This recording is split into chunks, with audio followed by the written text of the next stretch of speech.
Cuman kami menyarankan karena masih ada waktu banyak, sekarang bulan Mei kita mau menerapkan di Bandung nanti tahun 2000. Dengan itu ya, pakai yang terbaru ini, hub dikunci.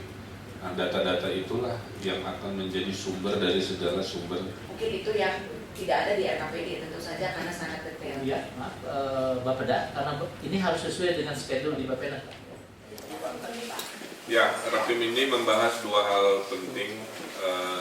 Satu, akan diterapkannya 100% e-budgeting di 2017. Jadi akan ada banyak perubahan luar biasa. Siapa yang tidak mendetilkan program, kegiatannya akan dicoret oleh sistem. Jadi tidak ada lagi dinas-dinas yang mengajukan anggaran tapi tidak detil, ya, tidak jelas. Kalau dulu dikasih dulu plafonnya, baru dibikin program, sekarang bikin program dulu, baru dikasih uangnya. Nah, ini akan kita berlakukan sehingga akan banyak pengefisienan selama ini. Kedua, dari hasil e-budgeting ini, salah satunya akan ada penghematan kegiatan. Karena selama ini Pemkot Bandung ternyata terlalu banyak kegiatan yang ternyata dampak kepada masyarakatnya masih dianggap kurang optimal karena ketiadaan sistem audit secara smart city. Ya. Nah, sekarang dengan sistem e-budgeting kita akan mengetahui kegiatan ini seperti apa.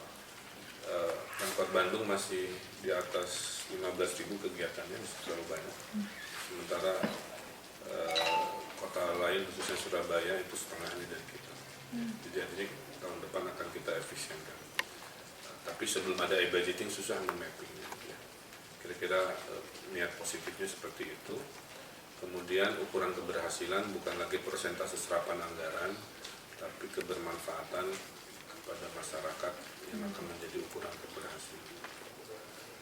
Itu kemudian berikutnya Pemkot Bandung akan merubah dari sistem honor ke tunjangan kinerja. Jadi dengan tunjangan kinerja siapa yang tidak masuk kerja itu tidak akan ada tunjangan. Ya. Siapa yang sering sakit itu akan dipotong.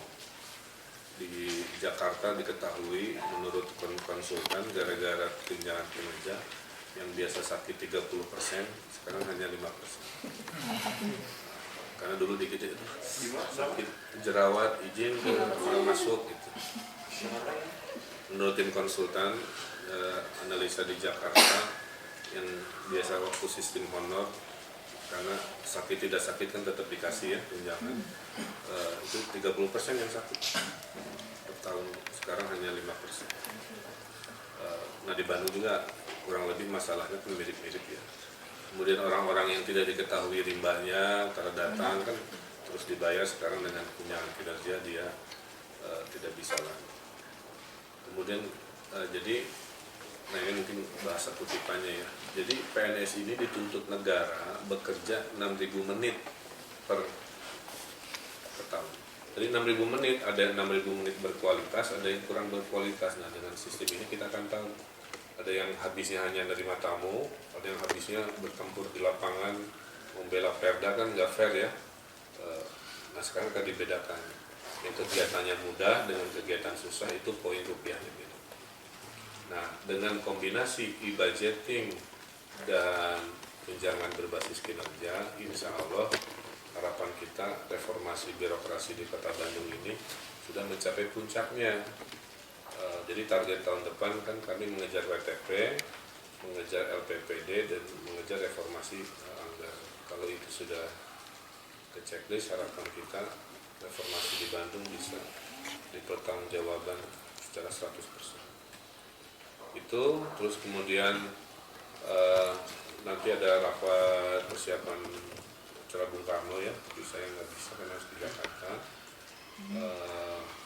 Tanggal 1 menurut laporan dari MPR karena Pak Jokowi akan hadir untuk acara Hari Pancasila dan Hari Pidato Bung Karno terkait Pancasila. Jadi Jalan Asia Afrika akan ditutup dari pagi sampai siang di tanggal 1 Juni hari Rabu depan. Rangkaian acaranya akan ada parade tentang Pancasila dan Bung Karno. Setelah itu akan ada pidato dari Presiden di Gedung Merdeka. Terus kami mengusulkan setelah itu napak tilas ke situs Bancai Bung Karno. Setelah itu baru pulang. Misalkan budget Mamin untuk dinas terlalu besar, ya nggak ada standar. Contohnya beli pulpen, ya sederhana aja, beli pulpen ya. Dinas ini beli sendiri, dinas ini beli sendiri, dinas ini beli sendiri. Pulpennya Mas Sarwa harganya bisa beda. Dengan e-budgeting mah nanti standar harga yang sekarang di mana dinas, kan dinas mensurvei sendiri belanjanya. Sekarang nggak boleh. Semua dengan e-budgeting standarnya ikut ke, jadi harga kertas dan bolpen di semua dinas akan sama. Standar makan minum kan ada yang sekali menyuguh 4 jenis makanan, ada yang itu akan kita serahkan. Sehingga apa yang terjadi nanti belanja buat masyarakat, buat trotoar, buat lampu, buat apa yang lebih terasa kan akan lebih besar, bukan kegiatan-kegiatan yang kurang optimal.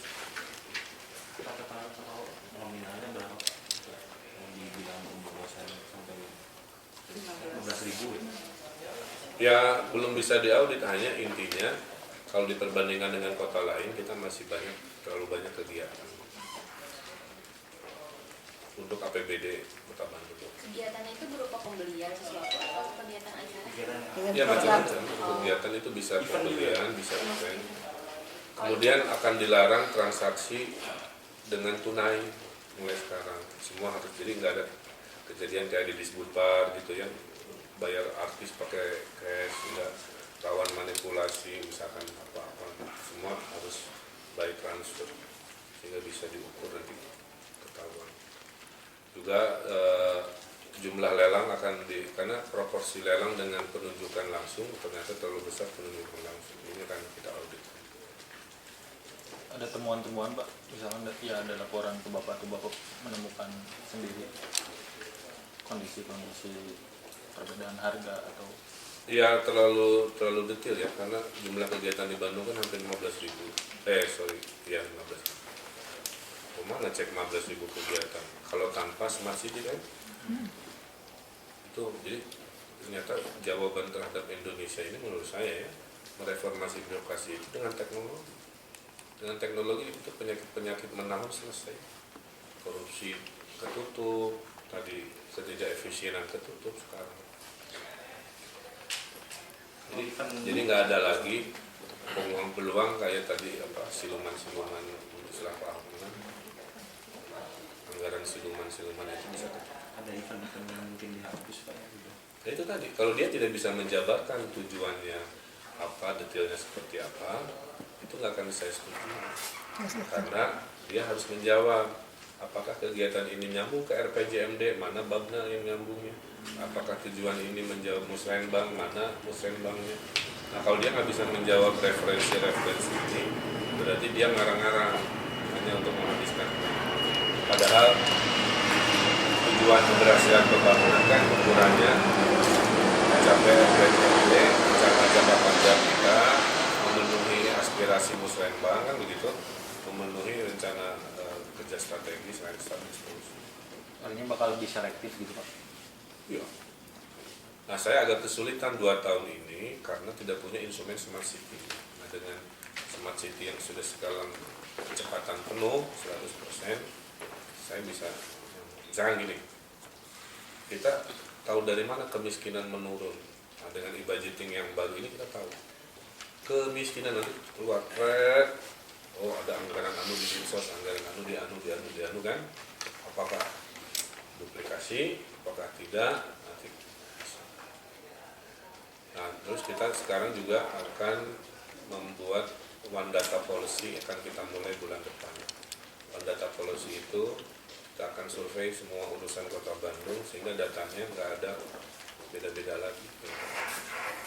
Jangan kejadian kayak di Dinkes ya, kata lurah-lurah jumlah orang miskin X, si Dinkes nganggarin BPJS X kan, pas di lapangan ternyata tidak sebanyak X, hanya 95% dari X kan.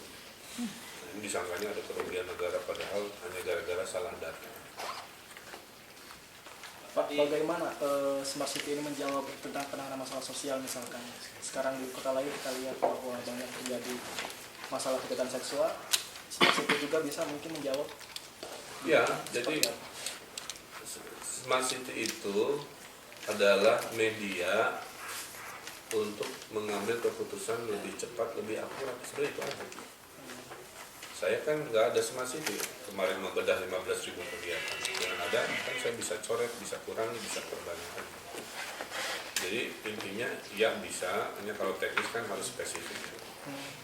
Terus kemudian minggu depan kita akan launching namanya We Care Bandung website. We Care Bandung itu orang-orang yang sakit di Bandung yang butuh urgent, bermasalah dengan sistem yang ada, pakai crowdfunding. Jadi sudah ada 8 pasien miskin kita posting di crowdfunding. Nanti warga posting macam-macam. Di dalamnya ada yang butuh uang buat bedah sesar, ada buat opname anu, termasuk yang tidak punya anus itu yang kemarin diberitakan sudah masuk ke situ.